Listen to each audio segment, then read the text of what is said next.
Johanna says, I'm looking through the 90-day planner and I got stuck on the last question. How are you going to make sure you have dedicated time to focus on coming up with some awesome ideas for your business? How do you do this, Anna? My only idea is where to schedule in my calendar, but it also seems counterproductive since it's a bit of creative work and I have a hard time being creative on demand. Well, I think you're doing exactly what I asked, because really what it comes down to is figuring out how you focus best and how you work. I told one of my mastermind partners to take the Strengths Finder, because for me that helped me figure out how I focus best, because focus is my number one strength.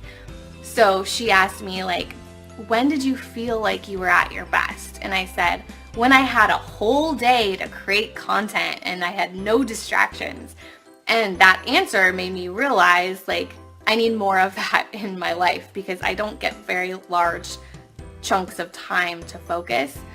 And so for me, that's what I would make sure is, how do I make sure I have dedicated time to focus on coming up with some awesome ideas for your new business? So for me, it would be, working with my husband to make sure that I have those large blocks of time where I can really focus and grow my business. And so for you, scheduling it into your calendar. If it's creative work, then I would recommend figuring out where you're most creative and putting yourself in those situations. So like lately for me, I've been trying to wake up earlier because I know I'm really creative in the morning.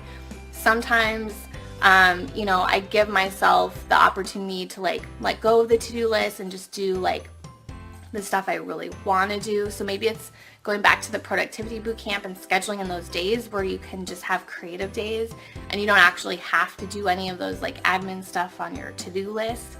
But it sounds like you're doing the right thing. But I think, for me, it's going back to figuring out putting myself in the right environment to do my best work and to use my strengths the best way that I can now that I know what my strengths are. And so it's making sure that I have that dedicated time. And it's a great example of what we're doing in May. I know I am more creative and productive and just excited about life in general when I'm traveling and I'm kind of in a new environment. So that's why the month of May, when we're going to a new location, we're going to be working from Coronado, that's going to allow me to be more creative because it's going to change things up. So that could be something, is getting out of your normal routine, doing things different, working from a different office, stuff like that.